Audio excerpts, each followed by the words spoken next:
Hi guys.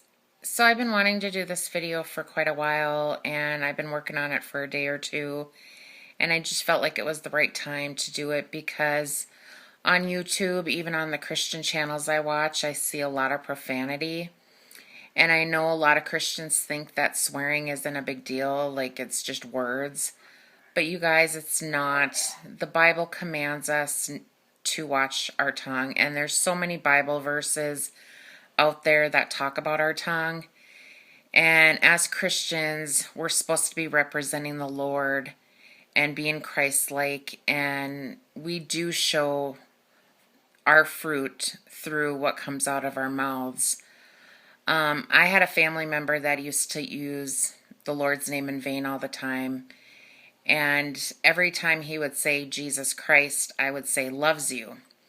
And I wouldn't see this family member often, but then he started working for me, and he was just so bad at it. I mean, it was just all the time. And so I just started saying loves you, Jesus loves you. And after about 2-3 weeks, then he'd be like, I know Jesus loves me, and he'd forget about it. But as soon as he would say Jesus Christ, he'd go, oh, I know, he loves me. And after about 3 months, you guys, he completely quit using the Lord's name in vain. And I also did this with a dementia client as well, and he would always say Jesus Christ, and I would say loves you. And then after a couple months, he would say, well, Jesus Christ, and then he'd be like, loves me. So it was just so super cute, and he eventually stopped as well. But you guys, anybody can stop. I mean, just ask the Lord to help you if you do have a problem in this. Like I said, I didn't cuss a whole lot, but I did cuss, and I knew that the Lord it was important to him, and I feel like if it's important to him, then we need to really try and work on this bad habit that we have. Any habit can be broken, and I'm not going to preach a whole lot, you guys. I just want to read a couple scriptures and then play this 3-minute video, and I'll let you guys go. So in James 3:10, it says, from the same mouth come both blessing and cursing. My brethren, these things ought not to be this way.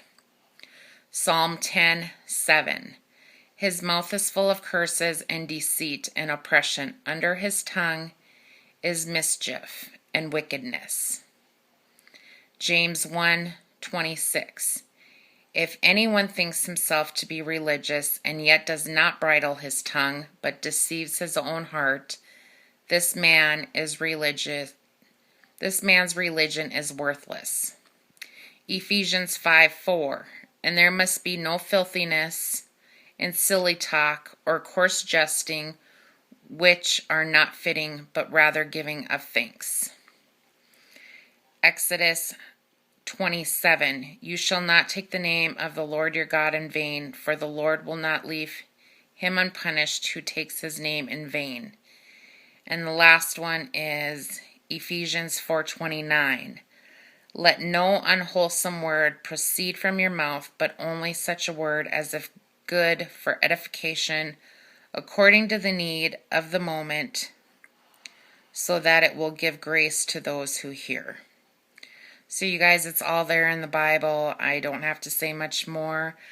Again, I'm just going to play this 3-minute clip, and I'll talk to you guys later. God bless. Regarding swearing is that it is so subjective. What one person considers as swearing might be normal language for another, even if you bring up verses such as Colossians 3 verse 8. But now you yourselves are to put off all these: anger, wrath, malice, blasphemy, filthy language out of your mouth. What constitutes as filthy language? The Bible was written in a different language and in a different time. It cannot therefore simply list every swear word in every language. But some things are clear about the way that we ought to speak as Christians. 1. We should be swift to hear and slow to speak. 2. If we are walking in the Spirit, we should be showing the fruit of self-control, which would be, of course, including our tongue. 3. We need to be aware that God judges every idle word. Idle also means careless, and worthless. What we say is taken very seriously. 4. It is obvious throughout the Bible that if we are doing or speaking in a certain way to seek approval of this world by acting like non-believers, we are part of this world and not of God. We should of course be striving to live a life pleasing to God with our whole body, because we were bought at a price. Therefore, if you find that your speech is defying one or more of these points, you are defying God's commands. In other words, sinning. It is a good idea to analyze our words with the above list, to test whether our language matches the Christian lifestyle we ought to have, according to the Bible.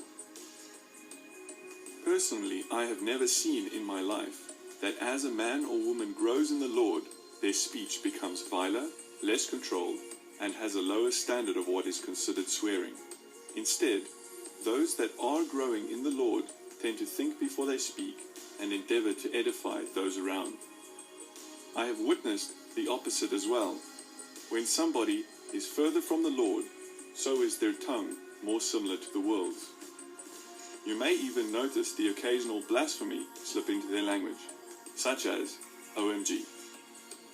We must remember that ultimately it is an issue of the heart, as Jesus said in Matthew 12, "For out of the abundance of the heart the mouth speaks. A good man out of the good treasure of his heart brings forth good things, and an evil man out of the evil treasure brings forth evil things."